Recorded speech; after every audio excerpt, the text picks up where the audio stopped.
भिवंडी शहरातील मननिस्सार गटार आणि मॅनहोल स्वच्छतेसाठी लवकरच रोबो यंत्रणेचा वापर करण्यात येण्याची शक्यता आहे।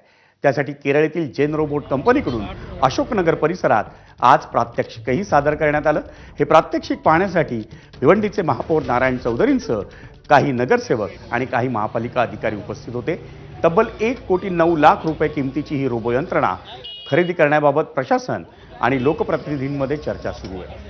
लवकरच याबाबतचा अंतिम निर्णय घेण्यात येईल अशी माहिती महापौर नारायण चौधरी यांनी दिली।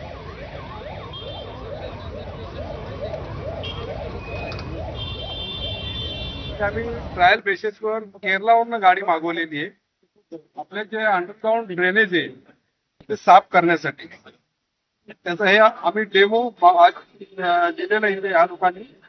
याच्यावर आम्ही चर्चा करू। आपल्या काय जर आपल्या गरज असेल तरच ही आम्ही पुढे घेऊ। एक मोठी बातमी, मुंबई उच्च न्यायालयानं शहरातील अवैध तसेच कथित बांगलादेशी फेरीवाल्यांविरोधात कठोर भूमिका घेतली आहे।